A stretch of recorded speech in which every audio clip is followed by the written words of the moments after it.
الشیطان الرجیم بسم اللہ الرحمن الرحیم.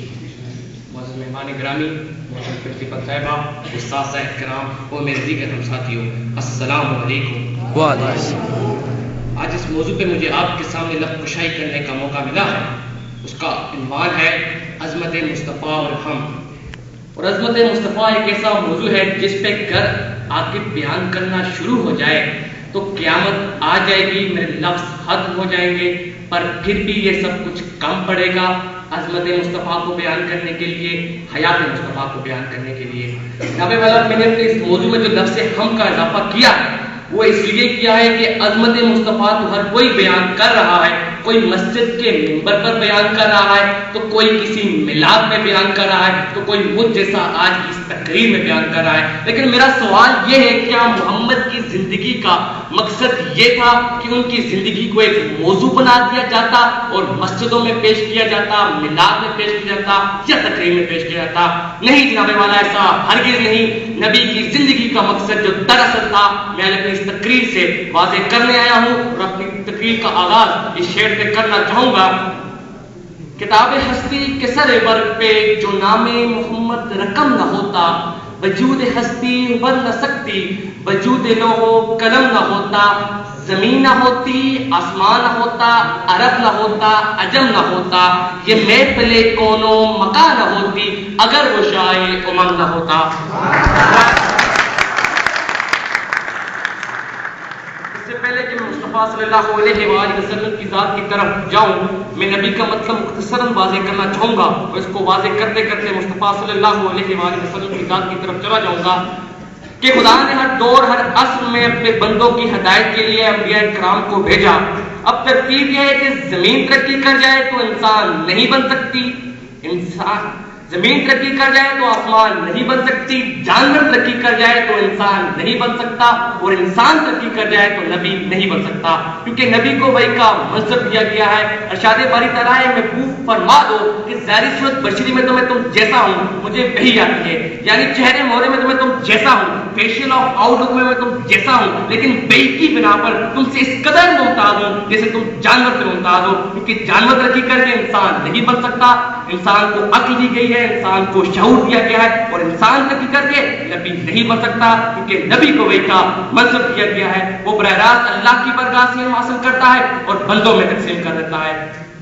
ہمارے سچ کا معیار ہے، کوئی واقعہ ہو گیا، میں نے بیان کیا، آپ نے تصدیق کی تو وہ سچ ہے، یعنی واقعے کو دیکھ کر بیان کرنا سچ ہے. لیکن نبی کا عالم یہ ہے کہ وہ جیسا کہہ دے تو حالات کو ویسا ہونا پڑتا ہے، حالات کو ویسا ہونا پڑتا ہے. جو شب کو کہہ دیا دن تو دن نکل آیا، جو دن کو کہہ دیا شب تو شب ہو کے رہی، تیرے منہ سے جو نکلی بات وہ ہو کے رہی. جناب والا، میں اپنی اس بات کی دلیل اور کیا دوں کہ جب میرا نبی اس چاند کو بولتا ہے کہ 2 ٹکڑے ہو جا، تو وہ چاند اپنے آپ کو 2 ٹکڑے کر کے اس وقت ابو جہل کو یہ بتلاتا ہے کہ نبی کے حکم سے مجھ بے جان میں جان آ جاتی ہے. افسوس ہے تیری عقل پہ جو اب بھی نہیں سمجھ پاتی ہے. وہ چاند آج ہمیں یہ بتلا رہا ہے، جب نبی کے حکم سے میں اپنے اندر بے جان ہو کر جان لا سکتا ہوں، تو آپ جان رکھتے ہوئے، جسم رکھتے ہوئے، روح رکھتے ہوئے جب نبی آپ سے کہہ رہا ہے، نبی آپ سے فرما رہا ہے، تو نبی کے فرمان کو دل میں بٹھاتے کیوں نہیں، منہ سے نکالتے کیوں نہیں، عمل سے دکھاتے کیوں نہیں؟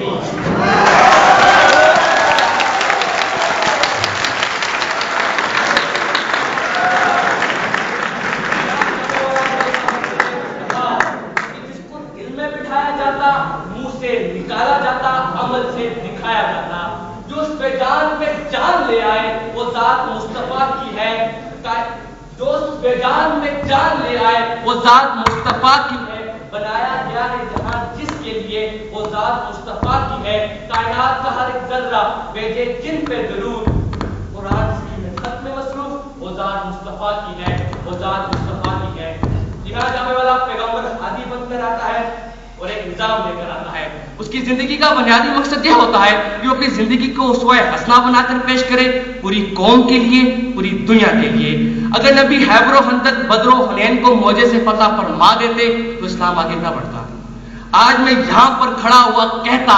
آپ یہ کہتے کہ نبی نے اس وقت دین پھیلایا تو معجزے کی بنا پر پھیلایا، معجزے کی طاقت سے پھیلایا، اس لیے اللہ کے نبی نے تیر کھائے، اللہ کے نبی نے فاقہ کیا، اللہ کے نبی نے حزب برداشت کیا، اللہ کے نبی کے دندان مبارک شہید کیے گئے، اللہ کے نبی کے دند پاک میں باضابطہ طور کی تیر کی ہونی چبھی، اللہ کے رسول نے وہ تمام زخم برداشت کیے، وہ تمام تکلیفیں برداشت کی جو اسلام کی راہ میں ایک مومن برداشت کر سکتا تھا یا کر سکتا ہے۔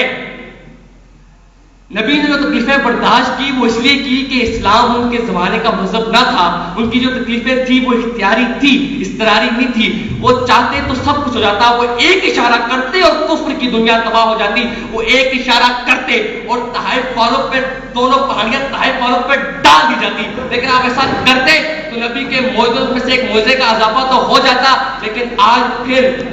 دنیا یہ کہتی کہ نبی نے اس وقت دین پھیلایا تو طاقت کی بنا پر پھیلایا، اور اس طرح نبی نے ہمیں سبق دیا کہ جب میں اللہ کا نبی ہو کر، اللہ کا محبوب ہو کر یہ سب کچھ برداشت کر رہا ہوں تو تم بھی ہر تکلیف برداشت کرنے کے لیے تیار ہو جاؤ، ہر زخم برداشت کرنے کے لیے تیار ہو جاؤ۔ جو آئے راستے میں کانٹا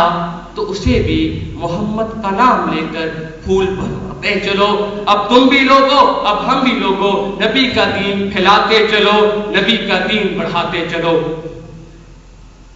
اہل عرب کبھی کبھار کہا کرتے تھے کہ اگر نبی ہمارے لیے دولت کا سامان فراہم کر دیں تو ہم ایمان لائیں گے، اگر یہ زمین سونا اگنے لگے تو ہم ایمان لائیں گے، اگر ہماری غربتیں ختم ہو جائیں تو ہم ایمان لائیں گے۔ لیکن اللہ کے رسول نے انسان کے اس مزاج کو تسلی نہ دی، وہ چاہتے تو عرب کی غربتیں ختم ہو جاتی، وہ چاہتے تو زمین سونا اگنے لگتی،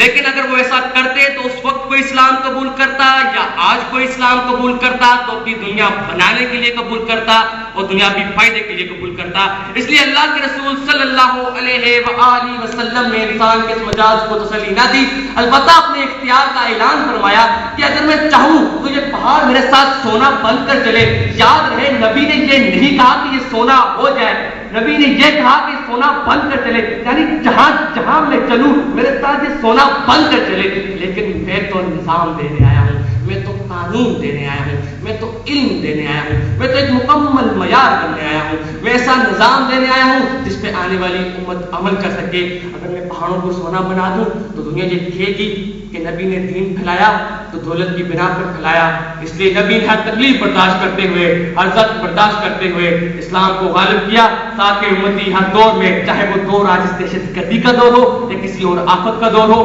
ہم امتی اسلام کے غلبے کی امید کر سکیں۔ خداوند کریم سے دعا ہے کہ ہمیں اپنی حیات کو حیات مصطفیٰ کی طرح گزارنے کی توفیق عطا فرمائے اور محمد صلی اللہ علیہ وآلہ وسلم کی تعلیمات پر عمل کرنے کی توفیق عطا فرمائے۔ اور خداوند کریم سے یہ بھی دعا ہے کہ جو سفر ہے میرے لفظوں کا میری زبان سے لے کر آپ کے دل تک، اللہ اس کو آسان فرمائے۔ اور میں شیخ سے آپ سے اجازت چاہوں گا، وہ دنائے سبل